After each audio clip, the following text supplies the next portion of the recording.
Reaction Saturday! What's up, you guys? My name is the Cherno. Welcome back to another one of these Reaction Saturdays. First of all, yes, finally got a haircut. Isolation hair is over. You guys on Twitter told me to take a look at the Ratchet Clank Rift Apart announcement trailer, which is what we'll be looking at today. I haven't seen it before.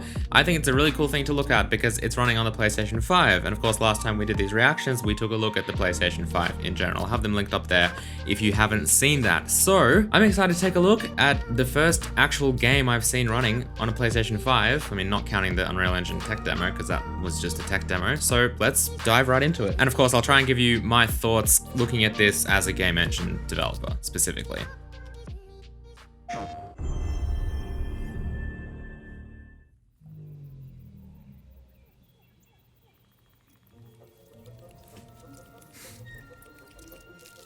Alright, so immediately, I just want to pause this already.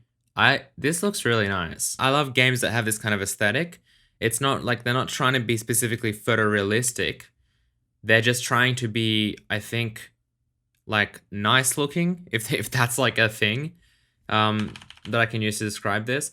But looking at this shot, like to me, immediately, it looks like some kind of like, just like an animated movie, right? Like, the thing that really makes this look good, first of all, I think if we break this down kind of frame by frame, and I promise I won't do this throughout the whole video. I know a lot of people get very upset when I talk too much, which is, I don't know, strange to me because it's my, it's my reaction watching this. Go watch the original video if you want to watch the original video. I'll have it linked down there, by the way. But looking at this frame, the thing that I think makes this frame look the best at the moment is the depth of field. Like, that bokeh is absolutely butter.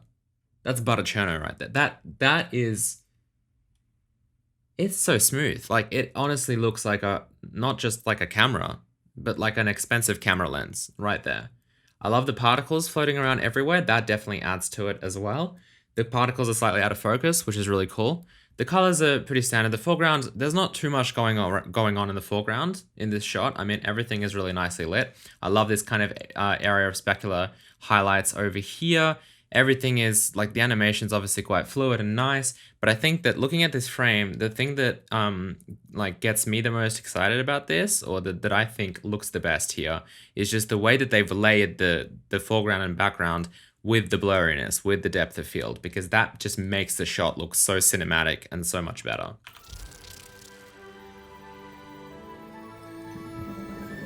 I'm assuming this is like a cutscene rendered in real time, of course.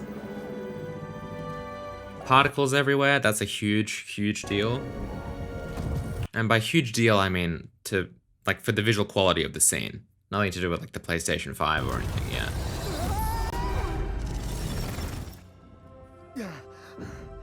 Again, like they're taking a very cinematic approach to this, having like what looks like a fairly long focal length style camera here with quite a blurry kind of background. You all right back there? No way. Okay, lots of stuff going on in this shot. You can see that, like, not to say that this looks bad or anything, but you can see that it does look worse when they've, you know, when they show more of the background, when they have those tight shots in with like a 50mm style lens or something like that, and then the blurry background, it definitely looks a lot higher quality. With this, there's just a lot of stuff going on, and you can see that, like, the trees in the background here, if you really look deep, like, I feel like there's probably some lighting missing on them. Like, I don't see much shading to do with like shadows or occlusion or anything like that. They look kind of flat to me. The foreground looks a lot better. And obviously, like, this is the Ratchet & Clank aesthetic. They're not trying to be photorealistic. I'm just trying to look at it from kind of what I see when I look at this frame and the things that stand out to me first of all. It appears that the dimensions are collapsing on one another. If we cannot get to... It looks like there's some kind of noise going on. It's hard to tell, and it's got to be just YouTube compression. I'm watching this at 4K, but you can see the YouTube compression here just in the kind of out of focus elements, like over here. You can see it change frame to frame, which is kind of disappointing. Maybe there's a Vimeo version or something high quality. Right. That looks really nice. The metal kind of reflection. I'm just trying to see if I can see anything in the reflection. You can see they're kind of using that teal and orange lighting as well here to try and make it look a little bit nicer. but it doesn't look like it's reflecting anything else, anything dynamically. Right. The ship. Because, like, for example, you can't see Ratchet here in the actual reflection. I mean, we can't be that So it's gotta, like, it's probably not doing any kind of ray trace reflections there. far. I have it in my sights. They have found us, Ratchet.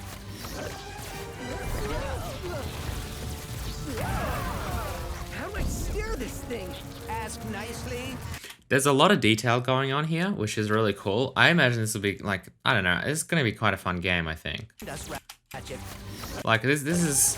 And the thing is, like, I just want to emphasize, I know that I'm kind of doing my reaction, I'm mostly focusing on the visuals, and I'm kind of scrutinizing them a little bit, but I just want to emphasize that I'm looking at this critically, and I'm trying to, like, assess this frame and everything I see that kind of stands out to me.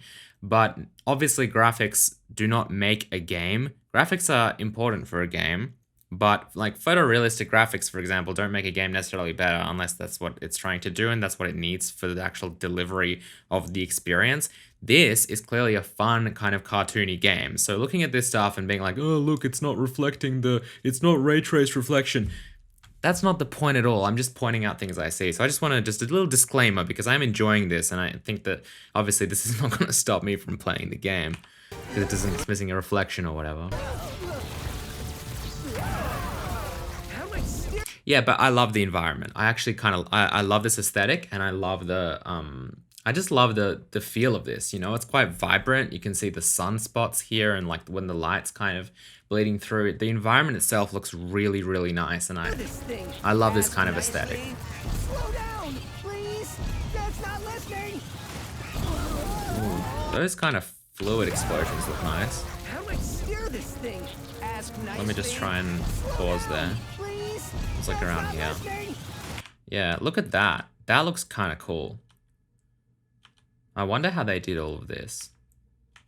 I wonder if it's actually like a fluid simulation or if it's just a pre-baked kind of animation. Look at that. There's so much like, there's so many effects going on visually, which like, you know, there's this kind of portal over here. There's a lens flare that's being overlaid here. There's like all of these explosions and particles, just the particles everywhere. The general ambience for the environment is really well done. So I think like the environment artists here have done a really good job at actually filling the world with so much detail, which is going to be important. And I imagine that, you know, if I had to bring this back to the PlayStation 5, I'd probably say that the fact that the PS5 SSD is so fast means that they're able to have this much detail in the world, because it's kind of difficult to have detail in the world when you're dealing with such a limited amount of like video RAM or like CPU RAM that you have to use. But if you have a whole SSD and a whole library of assets to choose from that are bundled with your game, then you can really create so much more detail in your world, because you don't have to worry about how much actual data you can have in a frame, which I think is really beneficial and really cool.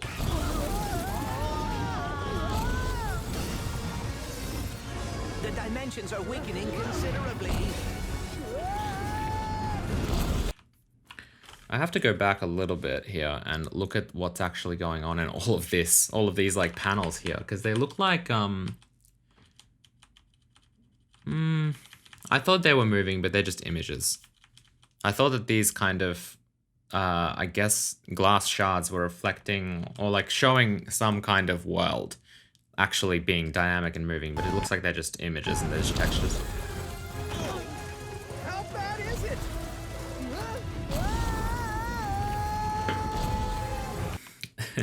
I just want to, like, him jumping through all of these worlds here is making me feel as if this is just a demo to be like, hey, look, we're a PlayStation 5. We can load all of these worlds at once. But it is cool, obviously. Well, it is certainly Oh, not. wow. That reminds me, this kind of background, the way it's kind of almost, it just looks hand-drawn, like a 2D kind of hand-drawn image. It reminds me a lot of Borderlands. And that aesthetic really everywhere. And I have to, like, I haven't played many Ratchet and Clank games before. I think the last time I played that was on, like, the PlayStation 2. But I don't know if this is the aesthetic they go for these days. But it's really cool. And obviously I expect all of these kind of shadows and everything you see in these cliffs to be completely, like, just statically baked in a light map. Even though the PlayStation 5 might be able to do some cool things with that dynamically, there's just no need for it. Great! This is cool. Beats me. To the depths with ya! How many arms you got, beast? We've been boarded! Get off me! Yeah, the particles here are really cool. Let's go back a little bit. Look at all those particles flying around. The fire looks pretty much real, which makes me think that it's just, you know, it is probably somewhat real. It's probably was recorded like on a camera and then, you know, used as just like a 2D animation. That's pretty common to do with visual effects fire these days. Not that it necessarily has to be like that. I just know that like Battlefield 4 and like a lot of the fire effects there were done that way.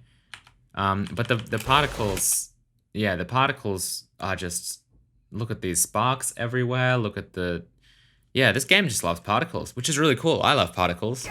I think particles are really cool. Look at this. But the thing that's interesting about the particles, at least looking from these shots, is that first of all, in general, they have quite a bit of motion blur in these action scenes, which is, you know, great.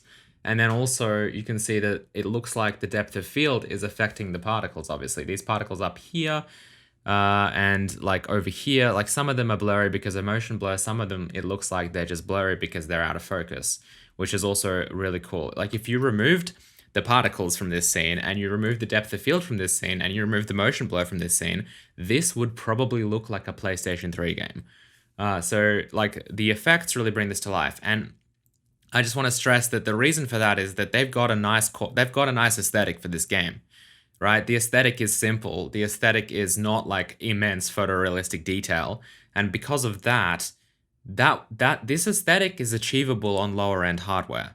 But the things that I'm seeing here that I think might be next gen, I hate using that term, but the things that I see here that could potentially be next gen or things that they maybe couldn't have done as much on a PlayStation 4 or 3 are probably just the particles and maybe the quality of the blur. That's probably been stepped up just because there's just more processing power available to compute that. But in general, yeah, it'd be interesting to look at this frame without those effects because it would look, I don't know. You guys probably wouldn't like it. Oh, look at that's cool. There was like a particle effect here that warped the back, like it warped the image. Yeah, this. You can see like it's creating some kind of like refraction. It's on, yeah, there it is. That's really cool, and that's probably something that would have been, I mean, I'm not going to say it wouldn't have been achievable on last gen or PlayStation 4 or whatever. It probably would have been, but like the quality of it is undoubtedly like able to be higher as a result of the higher processing power of the new consoles. And like, I mean, computers can obviously do this as well. I'm sure the Xbox can, dare I say. I don't really care about the hardware. Anything can do that, but just the fact that, you know, there's more processing power available is just good. All right, here we have some nice like PBR material. There's that teal and orange kind of light again. It's probably just part of their aesthetic. Doesn't look like he's reflecting any actual, I don't know about him, I mean Clank, but reflecting any actual environment stuff really that much, like dynamically.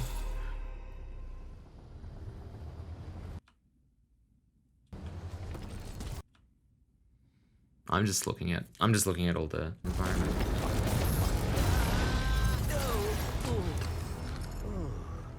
I would have expected him to clank more when he hit that, to be honest. Looks like he...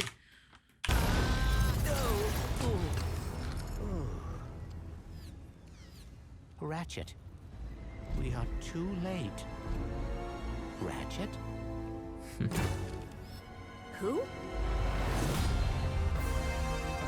Alright, and that is Ratchet and Clank Rift Apart, captured on PlayStation 5, as it says here in the disclaimer. Yeah, hope you guys enjoyed this. My final thoughts on this, it looks cool. I think that the environment artists have absolutely done a great job in being able to put so much detail into these environments, because that's not an easy job, and that's probably the most time-consuming part of creating this game, I would say, is probably the environment. There's so much stuff going on here, which is really cool to see.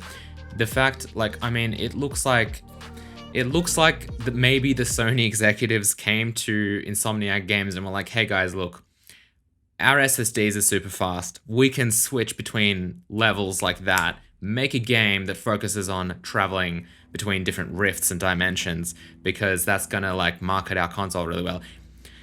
Not to say that's a bad thing, but I just feel like it's very coincidental that as soon as the PlayStation 5 has a very fast SSD that can load levels very quickly, a game comes out loading levels very quickly, which could be something that they've wanted to do for a while but couldn't, in which case, absolutely great job. But it also could be something of just basically trying to promote the PlayStation 5 more, which I'm not against. I think that in general, like, it looks like a absolutely fantastic game. And obviously it really does show the fact that the PlayStation 5 can load data really quickly from disk. So yeah, leave your thoughts in the comment section below. And let me know if there's something else that you want me to check out for the next time I do Reaction Saturday. Not sure if I'll do this every single week, but if something cool comes up that you want me to check out, then I will absolutely do that. So thank you guys for watching. Love you all. Goodbye.